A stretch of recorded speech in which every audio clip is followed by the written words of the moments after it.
Molly's Surprise, A Christmas Story, Chapter 2, Making Surprises. Molly's nose was tickled awake by a spicy smell. She sat up and took a deep breath. Cinnamon, she thought. Mom must be making sticky buns as a surprise for breakfast. A surprise for breakfast. Molly grinned. She remembered what Mom had said the night before about making their own surprises.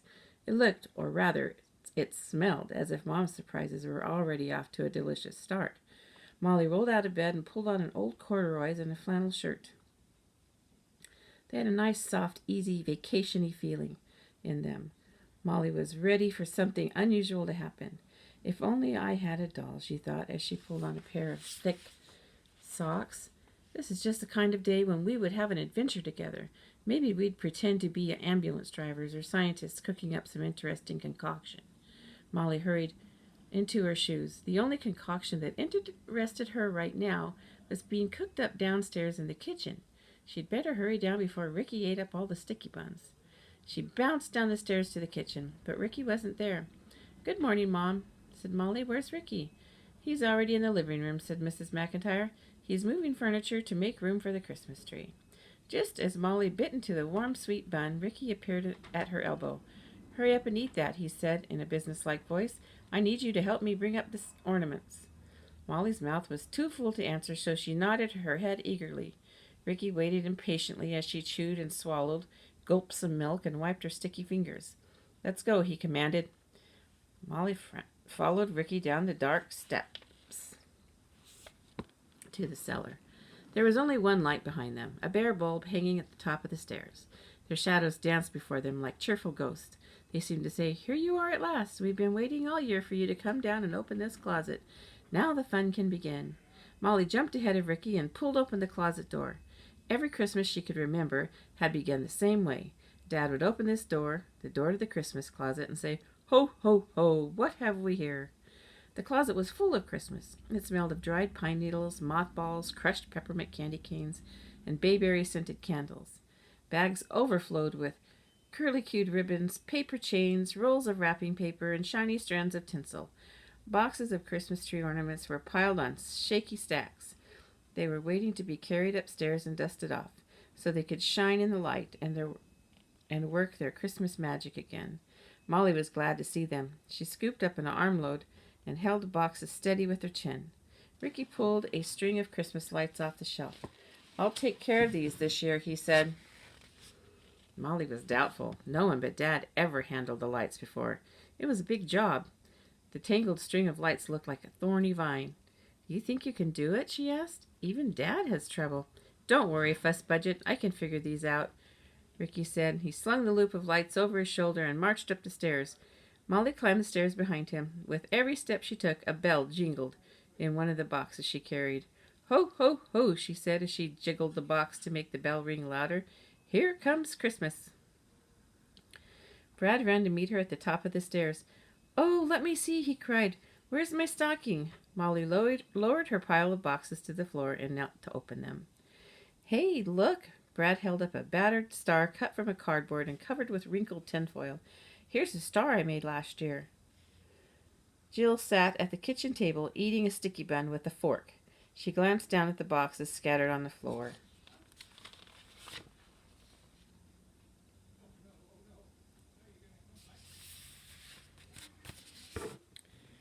"Oh, honestly," she said with a scowl, "do you have to haul all that stuff out of the basement?" Molly looked up. "These are the Christmas tree ornaments. We need them." Jill raised her eyebrows, then turned back to her sticky bun. "They're so junky. I think this year we should just use only store-bought balls. None of those homemade ornaments or messy paper chains." No one said anything. Jill touched her lips with her napkin. "And I think we should use only blue and red balls and blue and red lights. It will look patriotic." Molly thought that was a terrible idea, but we don't have very many blue and red balls, she said. "We don't need many," said Jill. "We usually put too much junk on the tree anyway. It will look more elegant with just a few balls." Brad looked down at his tinfoil star. "I don't want the tree to look elegant," said Molly. "I want it to look—" "Just like last year," interrupted Jill. "I know. You want everything to be just like last year. And I keep telling you, it just can't be."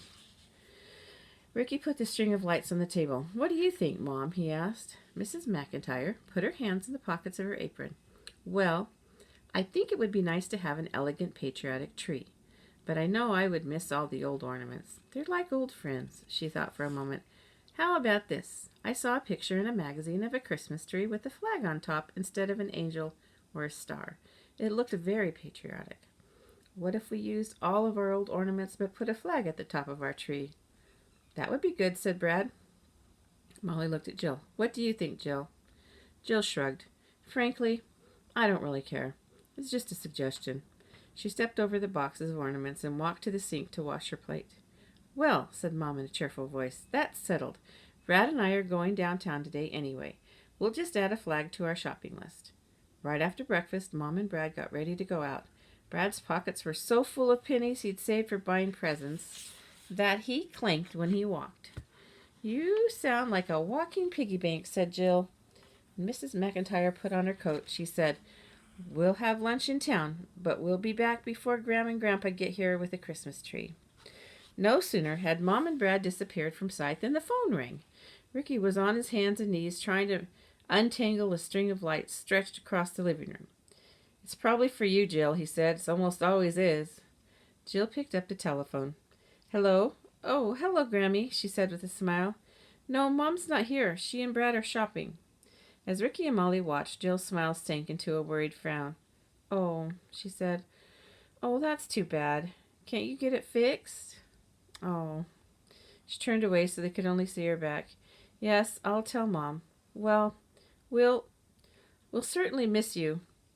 No presents have come from Dad yet. I'll tell Mom to call if the box arrives." "Well, we're sorry, too. Say hello to Grandpa for us. Goodbye." She hung up. "What happened?" asked Molly. "What's the matter?" Jill turned around. "They can't come," she stated. "What?" gasped Ricky and Molly together. "Grammy says they had a flat tire. Their spare tire is too old to use on such a long trip, so they have to wait and get the other tire patched. No one can do it until after the weekend. So," she repeated grimly, "they can't come."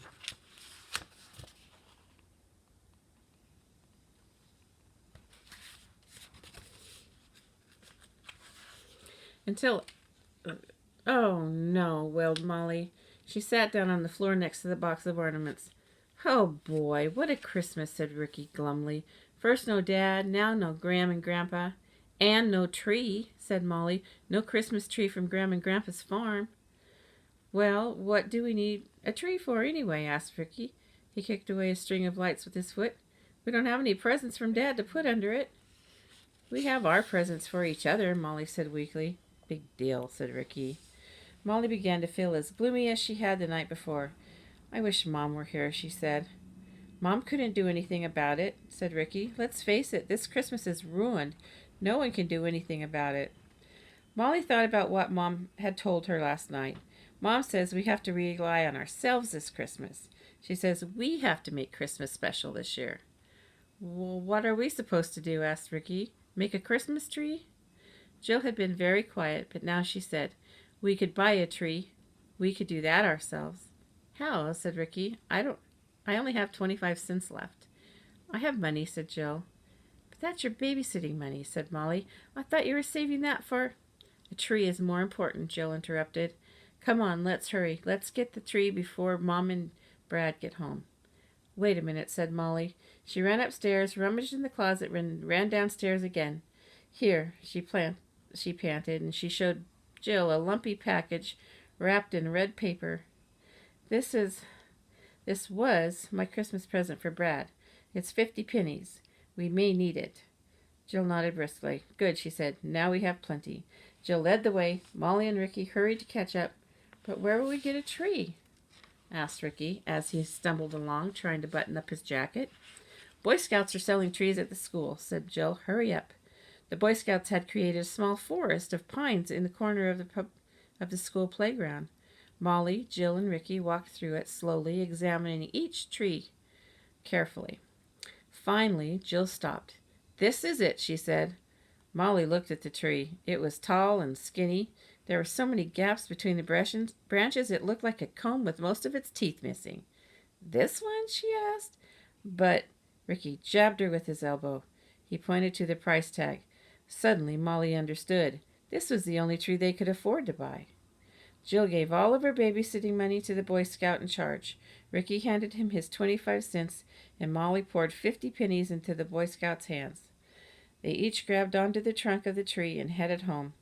Well, at least it's not heavy, said Ricky. Molly looked at the tree. It was scrawny, but it had the sharp pine scent that meant Christmas.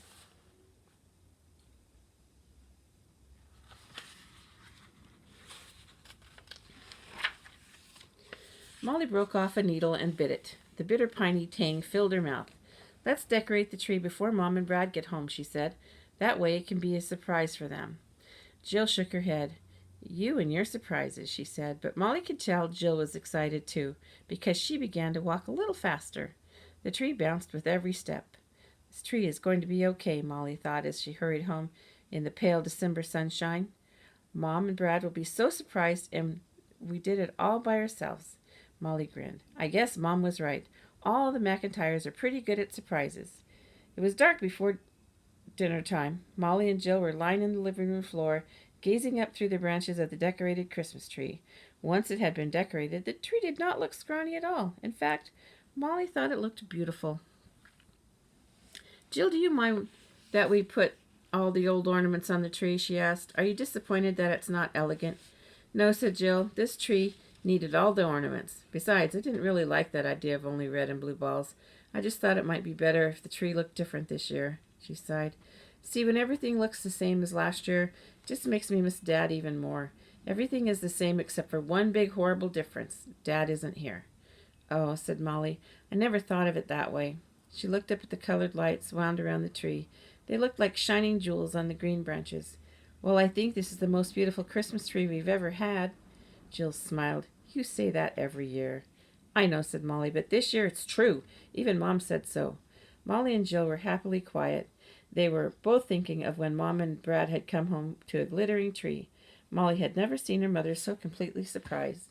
She shivered with pleasure when she recalled Mom's pleased, proud face. You know what, Jill? I'm beginning to think that making surprises for other people is more fun than getting surprises yourself. Said Jill. Molly couldn't tell if Jill was listening or not, but she went on. I mean, it will still be great to get Dad surprises, of course. Jill tapped one of the dangling balls so that it swung back and forth like a pendulum of a clock. How come you're still so sure we'll get presents from Dad? She asked. Molly was silent for a moment. Should she say out loud the worry she had been carrying around for days? She took a deep breath. Oh, Jill, Molly said, I have to keep thinking a package will come, because if it doesn't, I'm scared it means... She stopped. Jill rolled onto her side and propped her head on her hand. If nothing comes, it means Dad may be hurt or sick or lost.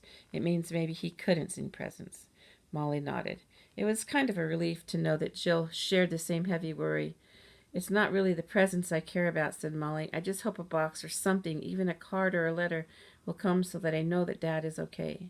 I know what you mean, said Jill. I'm worried about exactly the same thing. I bet Mom and Ricky are too. Molly looked up through the tangle of branches. Brad's tinfoil star was near the top of the tree, next to the yellow light. Please let Dad be okay, Molly wished. The tinfoil star seemed to twinkle just like a real star, and that was trying to reassure her. Molly wondered if Jill saw it too.